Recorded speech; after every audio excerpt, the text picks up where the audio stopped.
วัสดีค่ะตอนนี้นะคะก็นั่งชมวิวอยู่ที่เบย์วินโดว์ซึ่งไอ้ตรงเนี้ยวิวมันจะเป็นวิวหัวปลาค่ะและน้ำตกมองไปจื้อมีคนยังไม่มีน้ำตกยังไม่มาปลายังไม่มา ก็คือไอ้ตรงเนี้ยเนี่ยนะมันจะเป็นบ่อปลาแล้วก็ตามที่ปาเขาคิดไว้แต่แรกอ่ะมันจะต้องเป็นน้ำตกลงมา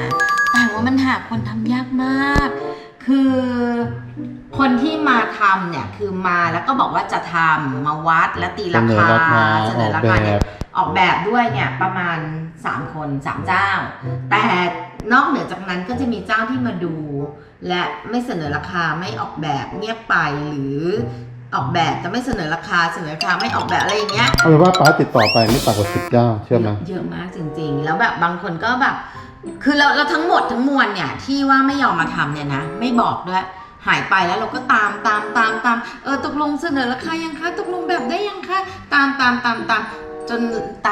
เหนื่อยแท้เหนื่อยอ่ะจริงๆนะเราหามา2 ปีใช่ไหมหามานานมากแล้วทำไมเขาไม่ยอมทำแล้วก็เหมือนกันทุกคนไม่ทำก็ไม่บอกว่าไม่ทำเพราะว่าคนทีมไม่พอไม่ว่าตอนแรกเลยป้าเลือกจากว่าบ้านและสวนน่ะคนน่าจะสวนสวยๆเนี่ยป้าติดต่อไปหมดเลยนะแล้วก็มีคนบอกว่าพวกนั้นเขาก็ดังแล้วเขาจะเลือกงานใช่พอเลือกงานปุ๊บไอเนี่ยมันก็เป็นแบบว่า1ทำยากด้วยอยู่บนชั้น3ต้องขนดินขนหินอะไรขึ้นมา2คือมันเล็กคือเขาว่าอย่างทีมที่เขาแบบทีมใหญ่ๆรู้จักเจ๋งๆแบบว่าดังๆที่ออกรายการเนี่ยมันจะมีคนติดต่อเขาไปเยอะจริงต้องต่อคิวเสร็จแล้วยังไงก็คือ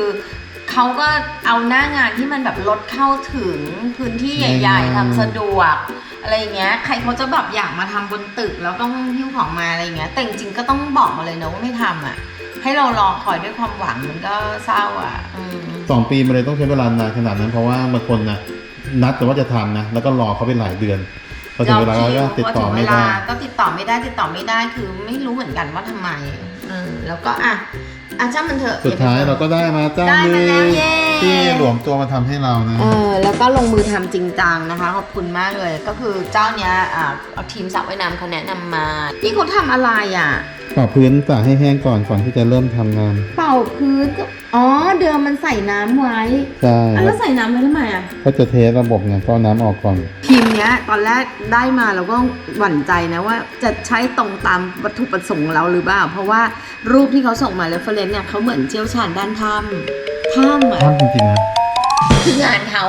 ที่จะเป็นถ้ำเลยเหมือนกับแบบตามพวกรีสอร์ทหรือตามสถานที่ต่างๆเนี่ยเขาทำเป็นถ้ำสวยงามเลยแล้วก็เป็นหินเทียมจะเป็นหินเทียมนะแล้วก็เลยบอกเขาก็น่าจะเขาไม่ได้มาทำถ้ำให้เราหลอกเป็นน้ำตกแหละแต่ว่าใช้หินเทียมปาก็โอเคแหละเพราะว่าหินเทียมเขาก็เหมือนจริงอยู่จะหินเทียมหินจริงก็ได้ขอให้มาทำเถิด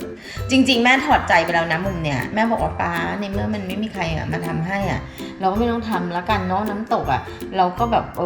ทำเป็นบ่อปลาครับธรรมดาไปเลยพาใจป้าบอกไม่ได้พาใจป้าต้องการน้ำตกเท่านั้นเพราะน้ำตกนี้เราจ้างด้วยราคา200,000เดี๋ยวมาดูกันว่าออกมาเป็นไงเราจะคอยถ่ายให้ดูระยะอันนี้ไงที่แม่บอกว่าโฟมเนี่ยโฟมแบบนี้เลยโฟมจริงๆนะโฟมจริงแต่ว่ามันก้อนใหญ่มากแล้วมันก็มันแข็งมันจะหนาแน่นกว่าโฟมปกติใช่นี่ทำมาเยอะไหมทำอะไรกั้น protection ให้เอาโฟมกั้นเหรอเอาโฟมเดี๋ยวโฟมนอกไปใช้แหละแต่ว่ามากั้นชั่วคราวเป็นทำไม่ให้ฝุ่นมันออกไปทางนี้มันจะมีฝุ่นจากอะไรฝุ่นคงต้องทำปูนฝุ่นเดี๋ยวเขากลัวเข้าสระว่ายน้ำใช่กั้น protection ให้เนี่ยที่โฟมเยอะมากดูดิที่เมื่อกี้มันอยู่ที่เขาขนเอาไว้ที่ลานที่จอดรถเรานะหลายวันแล้วใช่ไหมอันนี้เป็นเลื่อยตัดโฟมใช่ไหมใช้ความร้อนใช่ไหมครับอันนี้ก็คือเตรียมพื้นที่นี่เขาทำถ้ำเหรอเขาทำถ้ำให้เราแง่เลยทำไมเป็นใหญ่เงี้ยเรานึกว่าเป็นลำธารเล็กๆไหลรินลงมาจากข้างบนเขาบอกว่าประเด็นพื้นที่น้ำตกของเรามันน้อยพอมันน้อยเนี่ยมันไม่สามารถทำระดับชั้นลดหลั่นได้เขาเลยต้องกินน้ำตกเข้าไปในพื้นที่ของบ่อปลาคาร์ฟแล้วก็คือตรงนั้นทำเป็นถ้ำแล้วว่านะเขาเชี่ยวชาญถ้ำแล้วให้ปลาเข้าไปอยู่ไงไม่ใช่เหรอแล้วนี้มันก็เหลือที่บ่อน้ำนิดเดียวดิทำจริงหรือเดี๋ยวเขาต้องเหลาก่อนใช่ไหมยังไม่เสร็จใช่ไหมต้องเหลาแหละเหมือนของเด็กเล่นเลยใช้โฟมทำนะแต่เดี๋ยวเขาจะฉาบปูนไงวันนี้นะคะก็เป็นวันที่2ของการทำน้ำต วันแรกอะเขาเอาโฟมมาเรียงก่อนใช่ไหมแล้วเขาก็มีการกลับไปแล้วพอวันเนี้ยก็มีการมาเหลาโฟมให้เป็นรูปหินอะรูปหินน้ำตกใช่ป่ะ แล้วก็เอาไอ้นี่ฉาบลงไปปูนแล้วทำไมตรงนี้มันแบนๆอะ เป็นฐานน้ำตกเขาบอก ฐานเหรอ เดี๋ยวจะมีขึ้นไปอีกเหรอ มีขึ้นอีก ขึ้นไปอีกประมาณ1 เมตรนะคุณแม่ หรอโอ้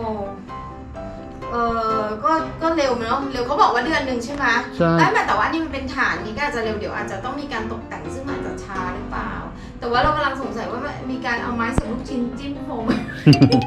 ดูมันไม่ค่อยนี่เลยนะ ไม่ค่อยน่าเชื่อถือเท่าไหร่ ที่ถูกต้องใช่ไหม ไม่มาเสียบชั่วคราว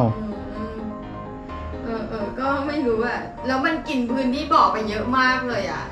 มาป้าเอาเกลี่ยเขาแล้วโอเคเพราะว่าป้าอยากเรียนน้ำตก เพราะว่าเราก็ไม่ได้เรียนแบบว่า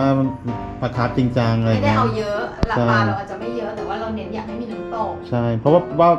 ปลาคาร์ฟเป็นอะไรที่มันไม่ยั่งยืนไง ทำไมอะ ก็เราเรียนแล้วมันก็ตายเรียนก็ตาย ไม่ที่บ้านเก่ามันตายเพราะว่าอุบัติเหตุคือไฟดับ ทุกบ้านเลยคุณแม่ ไฟดับแต่ไฟดับนี่เป็นเรื่องใหญ่ ทุกบ้านมีอุบัติเหตุหมด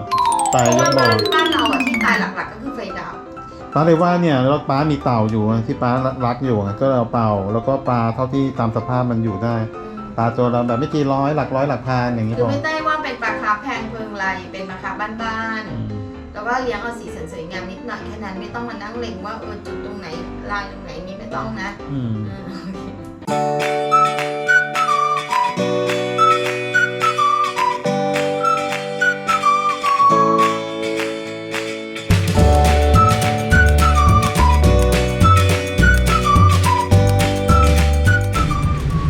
ผ่านไป3 วันเป็นยังไงคะป๊าป๊าดูเป็นรูปเป็นร่างไหม แม่ยืนอยู่บนน้ำตกวันเนี้ย ใช่ ที่ทำจากโฟม นี่คือขาสั่นแต่ว่ายืนได้หรือเปล่าป๊ามันดูเป็นโฟม ป้าบอกว่าได้ก้าวออกมาดิ แต่ไม่เอาไม่กล้าเพราะว่าตรงนั้นมันดูโฟมข้างในเนี่ยมันมีโฟมเยอะหน่อย ก็คือว่าตรงเนี้ยมันจะเป็นเหมือนกับเขาเรียกอะไรกรอบขาใช่ไหม หินเลาะอะไรอย่างเงี้ย อันนี้เดี๋ยวยังไม่เสร็จนะใช่ไหมเดี๋ยวจะต้องมาทำต่อ เสร็จแล้วเนี่ยข้างบนนี่มันเป็นอะไรต้นไม้เหรอ ก็เป็นน้ำตกก็เพิ่มอีกเป็น เดี๋ยว น้ำตก จะมีโฟม ล้นหลังเขาอีก ขึ้นมา ใช่ หิน ก็คือ สูงสูงขึ้นมาหน่อยนึง เดี๋ยวเราจะใช้หินฟองน้ำจริงผสมกับโฟม หินฟองน้ำจริง อืม หินจริงแต่ หินจริง มันเป็นประเภทว่าชื่อฟองน้ำ ใช่เพราะป้าต้องการให้มอสเฟิร์นเกาะ อ๋อ แต่ตัวเนี้ยป้ายังไม่มั่นใจว่าที่อยู่บนผิวน้ำทั้งหมดเนี่ยจะเป็นหินจริงหมดเลยเปล่า ไม่ หรือว่าจะผสม เข อีก จัดยังไงา ใช่ใช่ ตามหมายกำหนดการเขาบอกว่า1 เดือนเศษ นี่3 วันก็ได้เป็นรูปเป็นร่างแล้ว ไม่ นะ หรอกเราว่าไอ้ขั้นตอนตกแต่งมันจะนานไงใช่ป่ะ อืม แล้วก็ไม่นับเสาร์อาทิตย์เดี๋ยวเสาร์อาทิตย์เขาก็ต้องหยุดอะไรอย่างเงี้ย เนี่ยเอาโฟม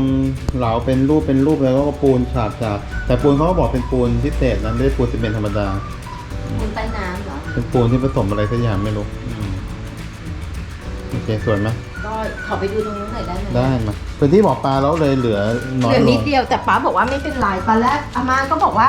เนี่ยเหมือนมันกินพื้นที่ตอนแรกบอกปลาตั้งใหญ่ใช่ไหมมันกินพื้นที่ไปตั้งเยอะอย่างเงี้ยเดี๋ยวปลามันแบบมันว่ายเหมือนไม่ที่มันน้อยล ทำ ง ไมเราไม่เน้นปลา พี่อู๋เลยบอกว่าไม่เน้นน้ำตกแต่แค่นี้ปลาก็ว่ายสบายแล้วอยู่เยอะเราไม่ได้ว่ายเราไม่ได้เลี้ยงเยอะมาก ถ้าเน้นปลาจริงๆอ่ะบ่อต้องลึกกว่านี้ต้อง1.50 อันนี้แค่1.20 แล้วก็ต้องกว้างแบบยาวเป็น10 เมตรอย่างนี้เลยอ่ะปลามันถึงจะ เหมือนบ้านพ่อเพื่อนของพิมอ่ะอันนั้นคือบ่อบ้านฟูฟิลอ่ะบ่อคือเท่าสระว่ายน้ำเราอย่างเงี้ยใช่ป่ะต้องอย่างนั้นเลย นี่ก็เรียนเล่นเน้นน้ำตกตื่นเต้นนะน่าจะสนุก ป้าตื่นเต้นมากเพราะว่าเป็นอะไรที่ป้าเขาชอบมากคือแม่ก็แบบว่าตอนแรกหาช่างไม่ได้ ไม่ต้องมีก็ได้ไม่เป็นไรแล้วแบบโมโหอะไรเงี้ยเอาแบบโมเดิร์นไงหมอบไม่ได้โมเดิร์นอย่างหมายถึงว่าไม่ต้องมีน้ำตกเอาคือบอกเขาเรียกว่าเอาแบบเรียบๆอะไรเงี้ยก็สวยแล้วแม่ว่าพี่ต้นไม้มาวางก็สวยแล้วแต่ป้าบอกไม่ได้จริงๆค้างใจเป็นความฝันความหวังของเขามันเนิ่นนานใช่ไหม ใช่อันนี้เขาจะทำเคิร์ฟให้ไม่ให้น้ำมันไหลลงไปเพราะเดี๋ยวน้ำตกมันก็จะหลากลงมา เนี่ยฟ้าบอกให้เขาหลากลงมา2 ทางอย่างนี้ไงโอบมา